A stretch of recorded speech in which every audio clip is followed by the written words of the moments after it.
Hello everyone, and welcome back to the channel. My name is Crow, and today we're talking about my first ever introduction into the Soulsborne Rings series, and that is the wonderful game of Bloodborne.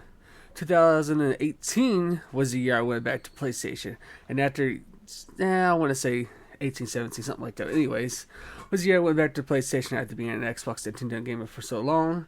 I finally descended into madness and purchased a PS4 Slim, 1 terabyte along with Kingdom Hearts 1.2, 1.5, 2.5, and 2.8. And a close friend of mine dropped Bloodborne off on the counter for me. He was like, bro, you'll love this game, as he left. So after my purchase, I went home to get things installed. After some time, I loaded it up, popped Bloodborne in, and began my journey through Yharnam. And oh boy, it was a grand adventure. But this was being my first Souls game. After 2 hours of struggling through the beginning area, and many wasted bullets and blood vials, I made it to the Cleric Beast, my first boss. And boy, did I absolutely get destroyed. I mean, I got wrecked and wrecked and wrecked. But after perseverance and hours after hours, I was finally able to beat him. Man, I'm not gonna lie, I even had to look up a little slight guide on how to get good, but yeah. But give a shout out to the Democracy in his boss ranking videos. Those really helped me out and gave me some valuable advice. And which got me really, really hyped to finish the game and experience all these bosses. But if there's anything that I learned from watching him, it was stick to the booty. With that advice in my head, I loaded Bloodborne back up and went to town sticking to the booty of the Cleric Beast. And after several tries, I finally took him down. I never felt more accomplished in my life. And with that accomplishment, fueling my journey, I continued on. After finding my way to the bridge and taking down all the enemies, I approached a fog door. Second boss, alright, let's go. And well, welcome to Bloodborne. Get good, Father Gashwan told me. Father Gashwan was the boss to me like it was several other 100 players that made me drop the game. I dropped the game for several weeks, but I picked it up again, and after several more tries, I finally was able to take the father down. Feeling even more accomplished, I continued on to the Great Cathedral, but in FromSoft fashion. It doesn't exactly tell you what you need. So after wrecking my brains, doing some research, I realized I needed to buy the emblem for I think it was 10,000 blood echoes from the shop in the Hunter's Dream. So I finally made it up to Amelia, taking her out and progressing through each area. I found myself falling in love with the game even more than I already was. Going through the Forsaken Forest, going through the Witch's Cove, going through Old Yharnam and getting gunned down by a hunter who's just trying to protect everybody down there.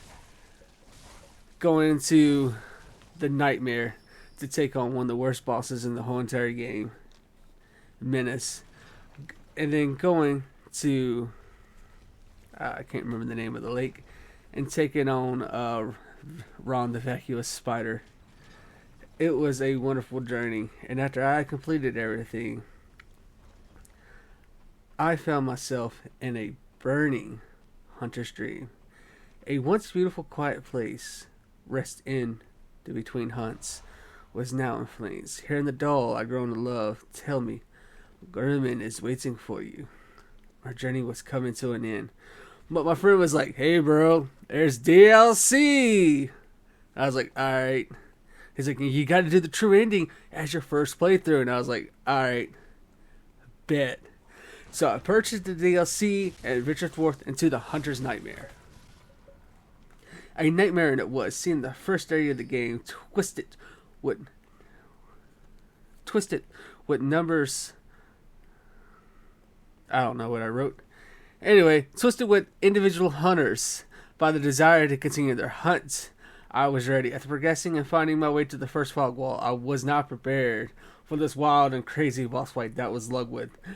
This freaky, crazy, bucking, fast and sword-wielding horse took me hours on hours to beat. But after getting the waltz down, I danced the dance of demise with him, taking him down and going into the hospital/asylum. Climbing up to the door to take down the living failures, I lit up the lamp and opened the door to discover my favorite fight of the game. Lady Maria was such a fun and wonderful boss, and one of the best characters introductions ever. If you didn't know, I have a short on this. Experiencing this fight fueled my desire to continue on, and boy, I found myself in this fishing hamlet, the cause of the hunter's nightmare. Going through and taking down the orphan of Kos was the greatest challenge. Taking him down, several tries later, I left the nightmare to go look for the umbilical cords. And after several hours of using a guide, and after using them, I finally faced German in the open meadow behind the hunter's dream. We danced and danced and danced to the endless waltz, and as I finally took him down, I was greeted by the moon presence. And after doing the dance of demise with him, my journey had ended. I had become a baby great one. The doll was going to take care of me. And after hundreds of hours, I felt accomplished. The journey was over. I felt joyfulness. I was happy, but then sadness sunk in. I finally done it. I've beaten Bloodborne. What is there to do now? I absolutely love this game. It fueled my obsession and love for the Souls series. Just like any guy, I enjoyed this video game. And if you also enjoyed this video, please like and subscribe. Also, if you want to see more Bloodborne content from me, let me know. If this video can at least get 3 likes and 5 comments, I will do a boss ranking video for this series.